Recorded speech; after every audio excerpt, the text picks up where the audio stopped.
उत्तर प्रदेश के जनपद बहराइच से इस समय निकल करके बड़ी खबर आ रही है।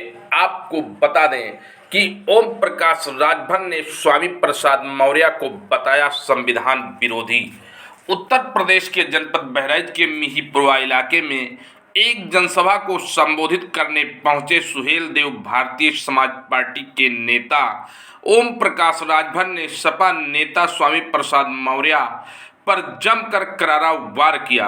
ओम प्रकाश राजभर ने कहा कि देखिए, ये सत्ता के लोलुप्त लोग, ये बहुजन समाज पार्टी में 4 बार मंत्री थे, तब इनको ना महिलाओं का अपमान, ना पिछड़ों का अपमान, ना दलितों का अपमान समझ में आया, ना इनको तुलसी की रामचरित मानस की चौपाई याद आई।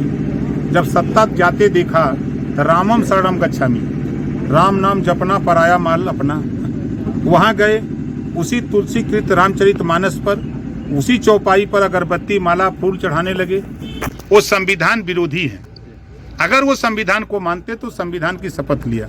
एमएलसी बनने के बाद, मंत्री बनने के बाद उन्होंने शपथ लिया था कि हम संविधान के दायरे में रह करके काम करेंगे। बाबा साहब डॉक्टर अम्बेडकर जी ने पूरे संविधान में धर्मनिरपेक्षता की बात रखी है। सबको अपने अपने धर्म मजहब को अपने से मानने का अधिकार है। फिर आप किसे कैसे उंगली उठा सकते हो भाई? इसका मतलब आप संविधान को नहीं मानते, शपथ आपने गलत लिया है, आप नहीं मानते उस बात को, तो उनको खिलाफ तो कानूनी कार्रवाई होनी चाहिए। वो संविधान को नहीं मानते हैं, सही हुई है। जस करनी वो सब भोग विधाता, नरक जात काहे पछता। स्वामी प्रसाद मौर्य सत्ता लोलुप्त लोग हैं, इन्हें केवल सत्ता चाहिए, ये संविधान विरोधी हैं। 5 साल भारतीय जनता पार्टी में मलाई काटने के बाद अब वो अखिलेश यादव की शरण में पहुंच गए हैं। चर्चाओं में बने रहने के लिए अनर्गल बयान दे रहे हैं जो संविधान विरोधी हैं। ऐसे में उनके खिलाफ कठोर से कठोर कार्रवाई की जानी चाहिए। आरक्षण के मुद्दे पर बोलते हुए ओम प्रकाश राजभर ने कहा कि नेता प्रतिपक्ष अखिलेश यादव के पास और कोई काम नहीं है। देखिए, अखिलेश जी के जिम्मे कोई काम तो है नहीं। सवाल उठाना एक अलग बात है, जब आप कोर्ट से तो बड़े हो नहीं। अभी सुप्रीम कोर्ट ने कहा कि सरकार आरक्षण की सूची अपलोड करे अपने वेबसाइट पर, आप उसको देख लो। अगर कहीं गलती समझ में आ रही है तो आप प्रतिपक्ष के नेता हो, आप मुख्यमंत्री से मिल के आईना क्यों नहीं दिखा देते कि देखो ये गलत है, इसको सही कर दो। ये करना चाहिए, लेकिन वो खाली आप लोगों को बुला करके आप लोगों के सामने बोलते हैं। सुप्रीम कोर्ट ने कह दिया कि आरक्षण की सूची वेबसाइट पर अपलोड की जाए।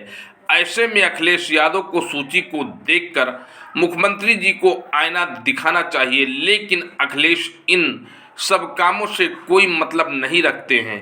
2024 चुनाव को लेकर ओम प्रकाश राजभर ने कहा कि अभी 10 महीना है, गठबंधन होते हैं 3 महीना 2 महीना 4 महीना पहले, तो अभी तो जो तीसरा मोर्चा बनने लगा, अभी दूसरा बना नहीं, तो फिर तीसरा बनाने की तैयारी हो रही है। तो अभी मोर्चा बन जाए तो फिर बतावें कि राजभर जी किधर है। तीसरे मोर्चे की बनने की तैयारी है।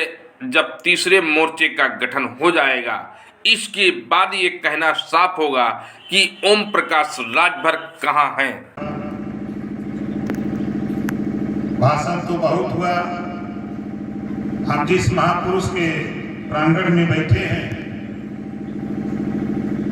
हम उधर से ही चर्चा शुरू करते हैं। यहाँ जितने लोग हो, एक बीमारी प्रदेश में पैदा हो गई है। एक बीमारी प्रदेश में पैदा हो गई है। हम आपसे पूछ रहे हैं कि क्या ये बलहा विधानसभा में भी है? वो बीमारी क्या है तो जान लो। कितने लोग घरेलू बिजली के बिल से परेशान हो, जरा हाथ उठाओ। बिजली के बिल से परेशान हो। ये बाबा साहब डॉक्टर हैं। बाबा साहब डॉक्टर अम्बेडकर जी ने हमको आपको जो पावर दिया, वोट का पावर दिया, इसी नाते दिया है कि अगर कोई समस्या आपकी हो, कोई बीमारी हो, तो इसको ठीक करने के लिए बाबा साहब डॉक्टर अम्बेडकर जी ने हमको आपको वोट का पावर दिया। हम भी वोट देते हैं, हम कभी मायावती जी को अपना नेता मान लेते हैं, कभी अखिलेश जी को, कभी मुलायम जी को, कभी सोनिया को, कभी मोदी जी को, कभी योगी जी को नेता मानकर हम वोट देते हैं। लेकिन क्या वजह है कि 25 करोड़ आबादी में आज क्यों नहीं ये व्यवस्था है? आज देश में दो तरह की शिक्षा क्यों? अमीर का बेटा कॉन्वेंट में क से कंप्यूटर, गरीब का बेटा प्राइमरी में क से कबूतर।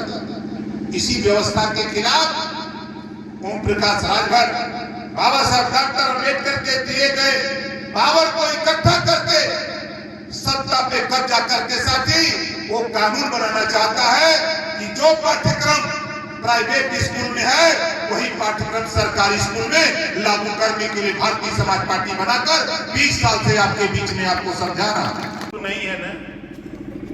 जहां भगवान राम पैदा हुए हैं, भगवान राम अयोध्या से लंका पैदल गए, पैदल। अभी तारीख तो हमने तय नहीं की है।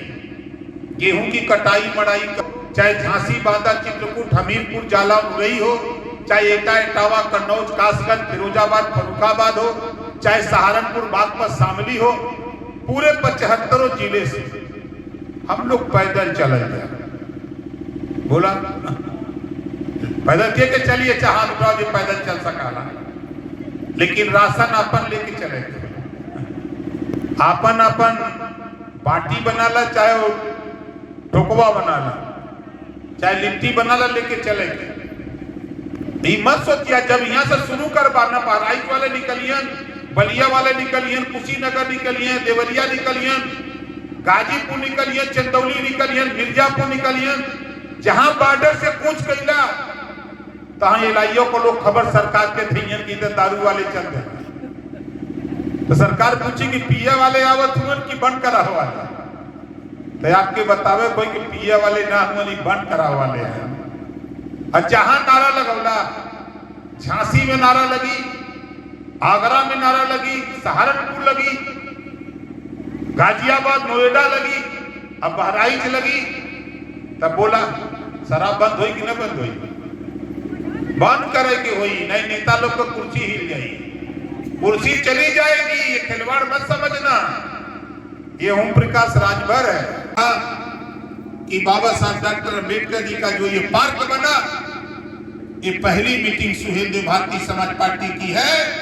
ये पहली पार्टी है इस पार्क में एक समान अनिवार्य फ्री शिक्षा की आवाज जो इस पार्क से लग रही है। मैं दावे के साथ कहता हूं, देश के लोकसभा में इसको पहुंचा करके इस आवाज को मानूंगा, ये ओम प्रकाश राजभर कह रहा है, और मनवा के भी मानूंगा।